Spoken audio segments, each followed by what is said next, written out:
What's up, ladies and gentlemen of YouTube? Boogie to 988 coming at you live once again through the power of the internet, and I'm about to do something incredibly stupid. I am about to do a compare and contrast of the Xbox One and the PlayStation 4, and I'm going to give you my true and honest opinion of both.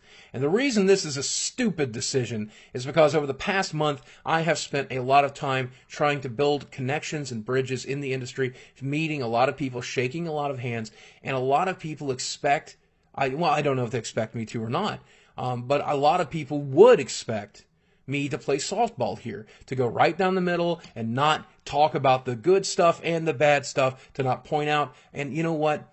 That's not who I am. And if that's what they expected when they came to me, they got the wrong thing. Because the whole reason I did this, the whole reason I interviewed these people and had the opportunity to do this is, yeah, I like free stuff.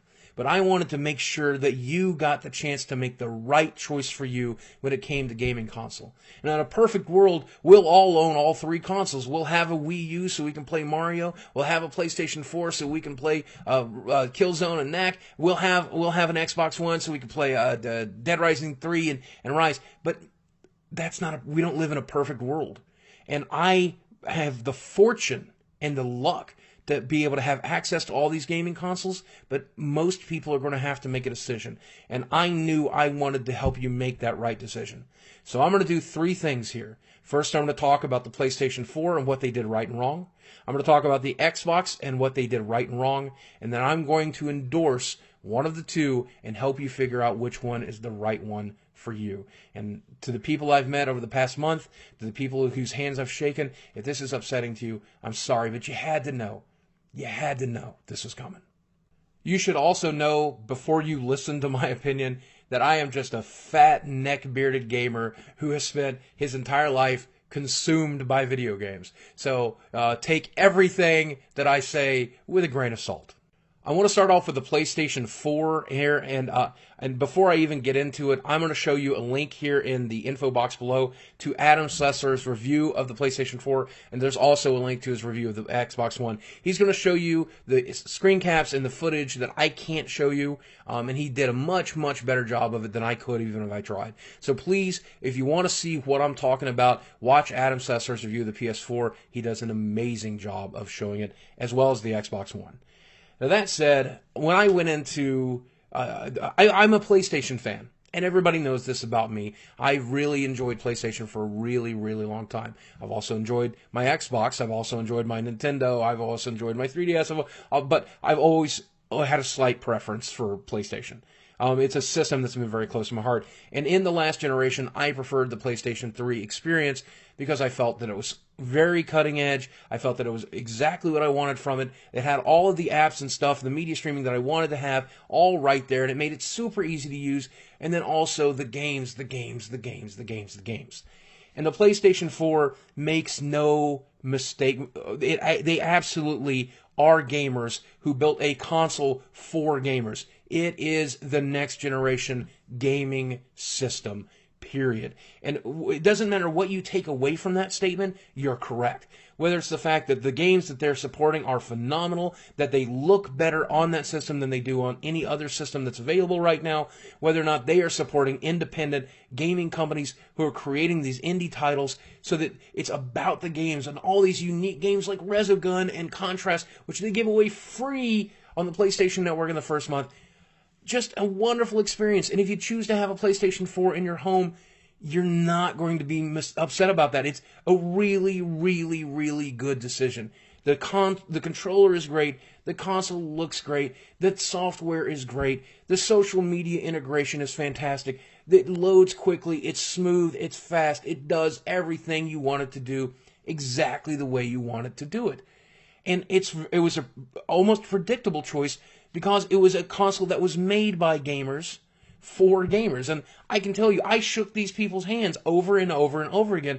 These guys are all the kind of nerds, no offense guys, but the kind of guys that I would meet at my local gaming shop. And they are very, very proud of the console that they've made. And my experience with it has been phenomenal. They really have in mind and in heart what gamers want.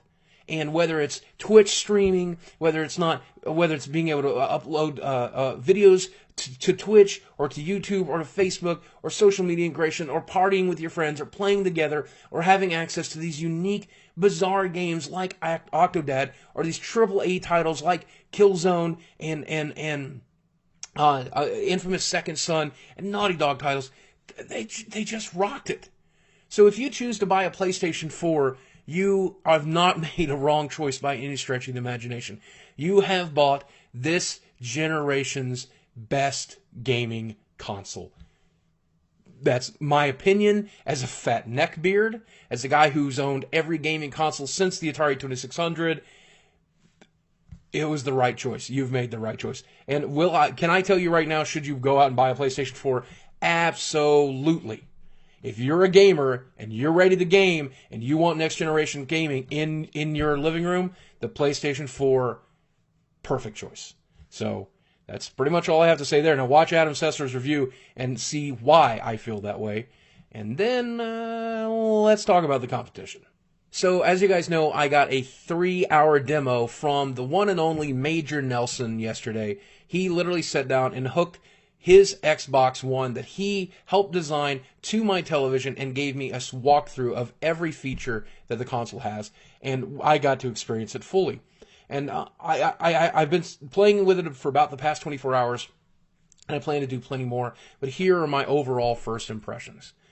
Let's talk about gaming first, because again, I'm a gamer, and that's why we do all of this. That's why I do all of this anyway. When it comes to gaming, the Xbox One does a pretty good job. It doesn't do as good a job as my PC, and it doesn't do as good of a job as the competition, but it still does a pretty good job. The hardware choices that they made have unfortunately stifled gameplay a little bit, and it's noticeably relevant when you're looking at games like Battlefield 4, which just looks better on the PlayStation 4.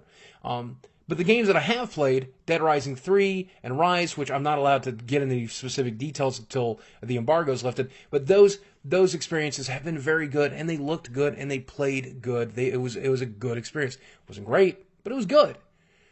But that's not what the Xbox One brings to the table. It is a gaming console. Well, it's an entertainment console that also plays games. And I think it's very important to stress how important those other features are. Because when they originally told us that they were shipping Kinect in the box, I said that was a mistake. Because I didn't want these features. I don't want Kinect.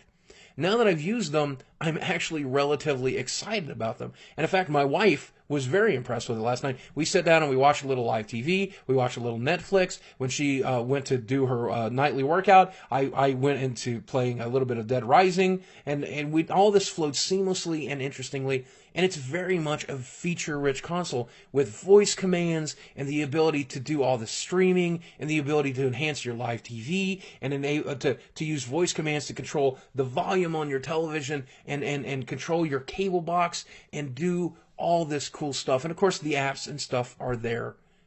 And if those features are interesting to you, you absolutely should look at getting an Xbox. And I'll tell you that I feel that I'm going to use my PlayStation 4 primarily for gaming, and I'm going to use my Xbox One primarily for consuming other types of entertainment. Though, I got to tell you, I also really enjoyed the Netflix app on PlayStation 4. But that's what Xbox One brings to the table this time.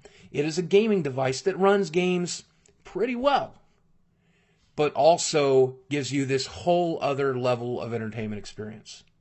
So the big question is, if it was 14-year-old me and I had about $500 saved up and I had to make a choice, and that choice is going to last me the next year, which console should I choose? And that's going to be different on a case-by-case scenario.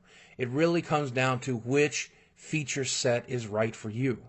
Now let's talk about who the Xbox One is right for. If you're the kind of person that wants to go into your living room and talk to your gaming console, your entertainment console, and you want to have enhanced live television viewing, and you want to have Netflix, and you want to be able to seamlessly flow between them, you want to be able to Bing search in a little snap window while you're waiting for your matchmaking to happen, watch live television or Netflix in a small window while you're playing your console shooter, that is the exact console for you. And yes, you do have to sacrifice a little bit in the hardware and the current generation, the first launch of video games, and that they may not look as good as they will on the competition. That's the price you pay. You're giving up the edge on gaming for this extra feature set. And if you are a hardcore gamer and you really, really care about gaming, and that's 99% of what you want to do with your console, and you want to have it enhanced with social features and streaming to Twitch and all this cool stuff, and you still want some of those features anyway by buying the $60 PlayStation 4 camera, then the PlayStation 4 is absolutely the right choice. If you want to back the company that's going to have amazing titles by Naughty Dog, you're going to have Infamous Second Son, you've got Killzone, you've got a possible Little Big Planet coming out, which is important to me, may not be to you, that also has a cutting-edge graphical advantage for all of the multi-platform titles, then the PlayStation 4 is absolutely for you. And if you are the guy who loves independent games as much as I do, and you want the opportunity to play those indie games first, backed by Sony, and play such bizarre games as Contrast and Octodad, and such amazing games like Resogun, the PlayStation 4 is for you. And in the perfect scenario, for me, on my personal level, those features for the Xbox One are something I can live without. I have other devices in the home that do those things just about as well. And so if it were up to me and I had to make a choice, I'd tell 14-year-old me to save the $100 and concentrate on the games. My wife, however, seems to really, really enjoy the enhanced features of the Xbox One. She really seems to enjoy being able to do Netflix, and she's going to enjoy the camera with playing Zumba and then things along that line. So really, you have to identify your personal needs and choose the console that's the right choice for you. But I can tell you here and now, there is no wrong choice. And I would have told you before I had hands-on experience with these consoles, just buy a PC.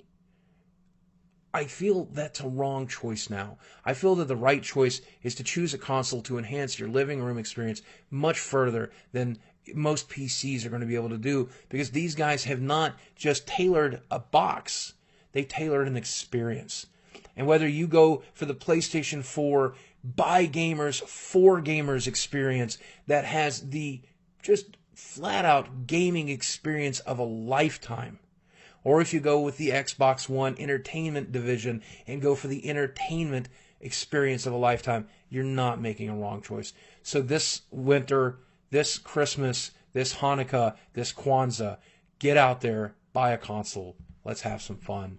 But more importantly, and more importantly to me, let's play some games. And once again, to anybody at the PlayStation camp or the Xbox camp that I've disappointed here, or any fanboys that I've disappointed here, let me go ahead and tell you, I love you guys. I absolutely do. It's been a wonderful experience, and I'm so grateful that you gave me the opportunity to do this. But I would not be Boogie2988 if I did not have an opinion and I did not express it in the best of my capacity. And I know when we work together in this industry, we're all supposed to softball it, and we're all supposed to be super polite, and we're all supposed to just do it the way that everyone does it. But that ain't me. Sorry.